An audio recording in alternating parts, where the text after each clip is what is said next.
Hello दोस्तों, आप सभी को मेरा प्यार भरा प्रणाम। आज कार्तिक पूर्णिमा के अवसर पर आप सभी को ढेर सारी बधाइयाँ और शुभकामनाएँ। आज बहुत बिज़ी रहा क्योंकि आजकल मेरा स्वास्थ्य को ठीक नहीं चल रहा है, तो मैं अपनी ब्लॉगिंग नहीं कर पा रही हूँ।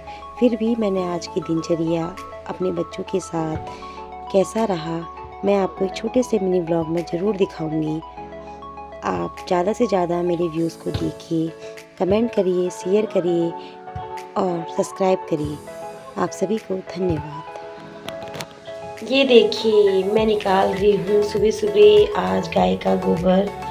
हमारी गाय तो एक्सपायर हो चुकी है, बट उसकी एक बछिया है और एक बोहड़ा है जिसमें मोल जो होता है हफ्ते भर में होता है, तो मैं उसी को आज निकाल रही हूँ। और एक तरफ बन रहा है हमारा आज भटका जौला, झूली और भात, जो कि आग में बन रहा है क्योंकि इसको बहुत पकाना पड़ता है और ये पकने के बाद ही बहुत ज़्यादा टेस्टी होता है। साथ ही साथ मैं आज कपड़े धोने के बाद गई हूँ कपड़े सुखाने के लिए छत पर, क्योंकि आज हमारे स्कूल की छुट्टी है तो कपड़े धोने तो बनते ही हैं। तो मैं गई हूँ, देखो छत में सुखा रही हूँ कपड़े।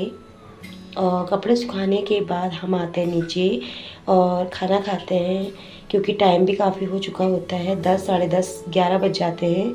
उसमें हमने जौल भात जो बनाया था बस वही खा रहे हैं। उसके बाद हमने बनाए आज बड़े, क्योंकि आज का मौसम थोड़ा सा अच्छा था, सनी था।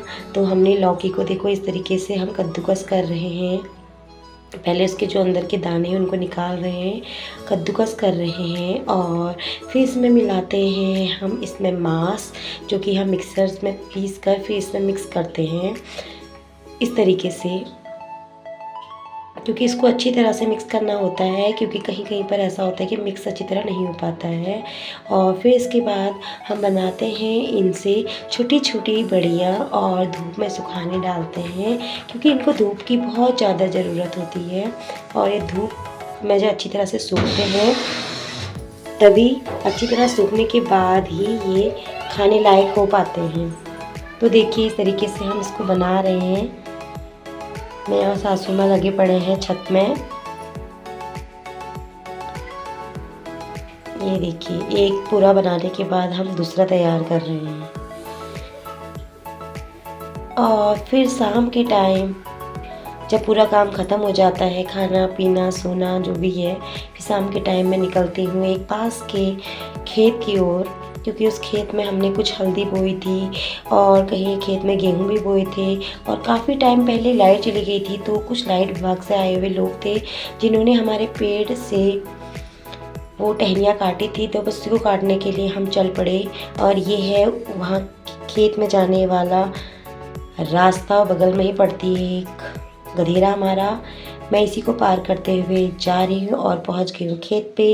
ईजा चढ़ी है पेड़ पे, क्योंकि टहनियाँ वहाँ फंसी पड़ी हैं और मैं नीचे बना रही हूँ लकड़ियाँ।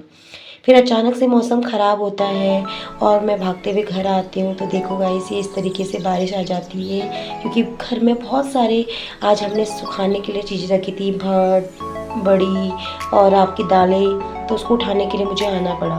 और फिर उसके बाद बच्चों ने बोला कि हमें भूख लगी है, तो फिर मैंने बच्चों के लिए बनाए गर्मा गर्म पराठे, जो कि अपने ही गाय के घी से बनाए हैं। अब हमारी गाय तो रही नहीं, बट सासू माँ ने ये घी हमने पहले बनाई थी, तो उसी से मैं बना रही हूँ इनके लिए पराठे मैगी।